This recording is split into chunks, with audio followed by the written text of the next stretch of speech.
پاکستان کې پاتمه پروره تر سره شو پارلماني ټاکنو کې لماتې خوړلو وروسته د پښتون ملت فعالګونه او نېشنل پارټي مشر اسفندیار ولی خان ویلي چې دوی کو د پارلمان دننه وی او کو بهر د خپل خور او قام خدمت او د حقونو جنگ تبود ورکوي. د اتمه پروره انتخاباتو کې عوامي نېشنل ګوند د خیبر پښتونخوا اسمبلی یوازې یو څوکۍ ګټلې ده او په قامي اسمبلی کې هیڅ نشست نه ترلاسه کړي. د ان پی په دغه ماتې د ګوند مرکزی سینیئر نائب صدر خیدر خان خوتی د پارټي د عہدې نه استعفا ورکړې ده. خیدر خان خوتی په خپل خوم د مردان نه د قامي او صوبایي اسمبلی په دواړو سیټونو ماته خوړلې ده. سیړونکو وایي چې په الیکشن کې د ان پی د ماتې یو ستره وجه دا و چې دغه ګوند د ځوان کل په ملاتړ ترلاسه کولو کې پاتې راغلی او هم یې په ټولنیزو رسنیو خپل غږ پښتنو ته هغه شان نه رسولي لکه څنګه چې پکارو. خو د خالی پرواز د عوامي نېشنل ګوند مشر اسفندیار ولی خان په ټولنیزه رسنۍ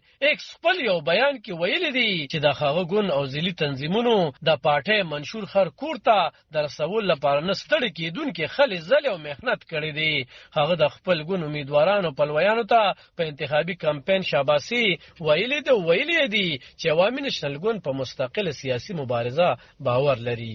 اسفندیار ولی خان د خپل ګوند په فعالینو غږ کړی دی چې د اتحاد او یووالي په خودلو سره خپل حوصله باید لوړ وساتي. سیړونکو وایي چې د پاکستان اسټابلیشمنت مدام د خیبر پښتونخوا بلوچستان په انتخاباتو کې لاسوهنه کړې ده.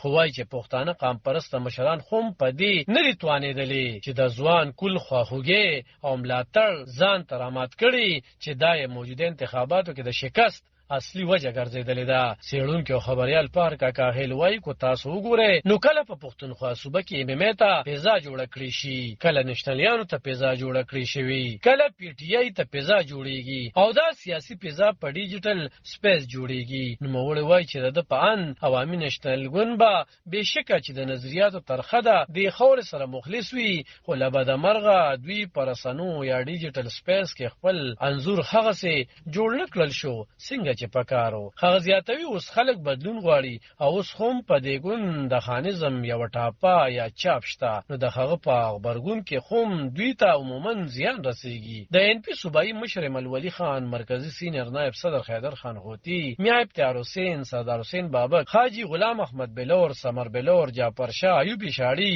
او ګڼ شمیر نور وتلي د ان پی مشران په دې نه توانېدلي چې په 8 فروری تر سره شو انتخاباتو کې ځان پارلمان ته ورسوي. د دغه ګوند یوازې یو کاندیدټ ارباب عثمان د پیښور نه د صوبایي اسمبلی څوکۍ ګټلې ده. علي خان شیرپو، دلبر نیوز، 400 پاکستان.